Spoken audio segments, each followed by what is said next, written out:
Assalamualaikum warahmatullahi wabarakatuh. Sampurasun. Begini, saya itu sudah menyadari bahwa saya terlahir sebagai politisi. Dan saya sudah jadi masuk di dunia organisasi pada saat semenjak di SMP Negeri Telagasari Kerawang. Kemudian saya besar menjadi seorang organisatoris dan akhirnya sukses menjadi politisi. Dasar saya maju adalah yang pertama, saya insya Allah izin Allah memiliki pengalaman di pemerintahan. Saya 2 periode jadi anggota DPRD Kerawang, hari ini saya jadi wakil bupati. Jadi itu dulu nih, pengalaman dulu. Karena ija'u sidal amru li ghairi ahlihi fangtajiri sa'ah. Apabila segala urusan diserahkan bukan pada ahlinya, tinggal tunggu kehancurannya. Gitu.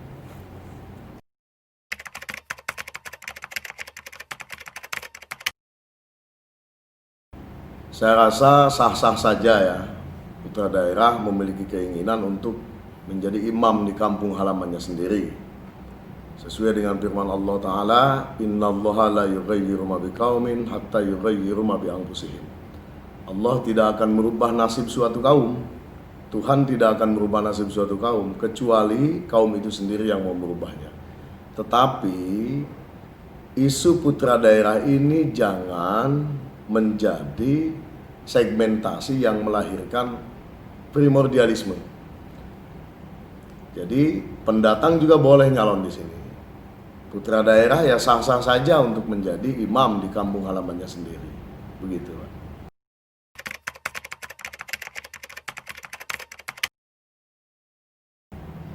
PKB dalam sejarahnya ini baru sekarang meraih puncak kejayaannya di Kerawang. Sehingga PKB sejak adanya pemilu langsung ini baru tahun 2019 ini masuk di unsur pimpinan DPRD Kerawang. PKB sendiri 7 kursi, syarat mencalonkan itu adalah 10 kursi minimal, dan insya Allah Ta'ala saya sudah mendapatkan mandat dari Ketua Umum Partai Gerakan Indonesia Raya, Pak Prabowo Subianto, untuk maju besok di pemilihan Bupati dan Wakil Bupati Kerawang. PKB sama Gerindra itu sudah 15 kursi. Nah, insya Allah nanti masuk partai yang lain. Insya Allah. Tadi malam juga saya sudah dihubungi sama pengurus dan petinggi bahkan di DPP Partai Golkar. Insya Allah Golkar juga bergabung. Insya Allah Ta'ala. Partai Amanat Nasional juga nanti insya Allah bergabung. Kemudian insya Allah nanti juga bergabung Partai Bulan Bintang.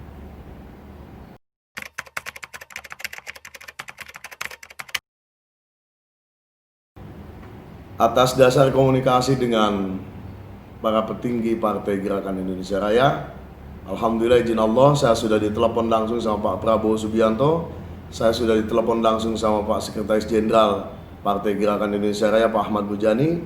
Beliau menyerahkan sepenuhnya pendamping saya kepada saya. Dan atas dasar komunikasi dengan orang-orang soleh, dengan para habaib, dengan para kiai, khususnya komunikasi saya dengan istri saya tercinta, komunikasi saya dengan keluarga tercinta, komunikasi dengan 84 para ketua relawan yang sudah bekerja dan berjalan selama 8 bulan ini, semuanya menyerahkan pada saya.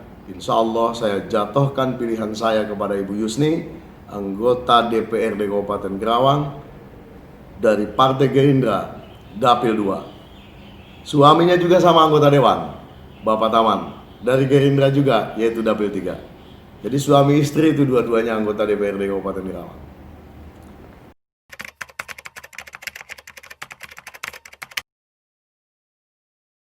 Ya, saya kira Nasbul Imamah itu wajib dilaksanakan.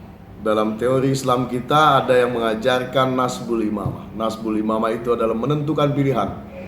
Jadi bagi umat Islam, golput itu haram. Karena bayangkan kalau tidak ada imam, kalau tidak ada pemimpin, siapa yang mengelola duitnya orang Kerawang 4,7 triliun ini? Siapa yang mengelola 1.500 pabrik yang ada di Kabupaten Kerawang? Siapa yang menata dan mengelola potensi minyak dan gas bumi yang ada di Kabupaten Kerawang? Siapa yang mengelola kelestarian lingkungan hidup yang ada di Kabupaten Kerawang. Siapa yang mengelola dan melakukan penataan pemerintahan di Kabupaten Kerawang. Maka oleh karena itu pilkada ini hanya 5 menit di dalam TPS, tetapi akan berimbas 5 tahun ke depan, karena bupati pasti bisa merubah dan memberikan kesejahteraan rakyat Kerawang. Beda dengan kepala desa. Kalau kepala desa itu kita toh-tohan, mati-matian dukung kepala desa, duitnya nggak ada. Tapi kalau bupati duitnya 4,7 triliun. 4,7 triliun, kalau ini digelontorkan dengan baik, bupatinya memiliki leadership, melakukan manajerial keuangan dengan sempurna, manajerial pemerintahan dengan sempurna, bupatinya memiliki sense of crisis, responsibility, kepekaan hati, maka insya Allah duit ini akan bermanfaat bagi rakyat. So, 5 menit kita dalam TPS itu menentukan 5 tahun ke depan wajah dan muka Karawang tercinta ini.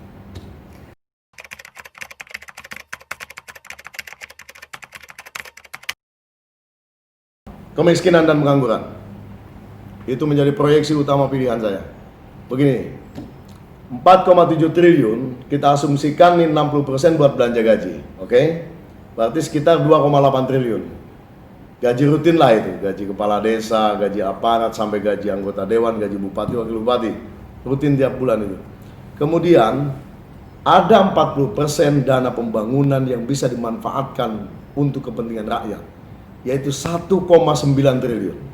Langkah pertama saya dari 1,9 triliun ini, bupati akan kerjasama dengan dunia perbankan. 50 miliar duit ini dipinjamkan ke bank. Bank nanti balikin lagi duit ini setelah 5 tahun selesai masa jabatan bupati dan wakil bupati. Buat apa 50 miliar ini? Buat dipinjamkan kepada rakyat 1 juta sampai 5 juta rupiah tanpa jaminan. Jaminan cukup fotokopi KTP. Tukang bakso cukup dong modal 1 juta. Tukang marangi 2 juta cukup. Tukang kelontongan 2-3 juta cukup. Toko-toko kecil sampai 5 juta cukup. Mereka nanti dengan gampangnya pinjam uang ke bank. Nanti perbankan yang mengeksekusi, yang mengedukasi kepada rakyat Kerawang tersebut. Sehingga insya Allah ke depan tidak ada lagi praktek-praktek kotor yang memberatkan beban hidup rakyat Kerawang. Nah, yang kedua pengangguran. Pengangguran dalam 1 tahun pimpinan perusahaan diwajibkan untuk mendidik 30 orang anak sekolah kita. Kelas 3 SMA, kelas 3 aliyah, kelas 3 SMK. 30 orang saja Pak. 30 asumsikan kemudian kali 1.500 perusahaan, berarti dalam 1 tahun ada 45.000 anak muda kita yang memiliki kompetensi, memiliki menjadi tenaga kerja yang handal dan siap pakai. Sedangkan lulusan anak sekolah kita dalam 1 tahun tidak lebih 30.000 Pak. Nah, ini kan angka yang fantastis Pak. Cukup 30 orang kali 1.500, 45.000 orang. Insya Allah pengangguran dengan seperti itu izin Allah, Karawang nanti bisa terbebas dari belenggu pengangguran.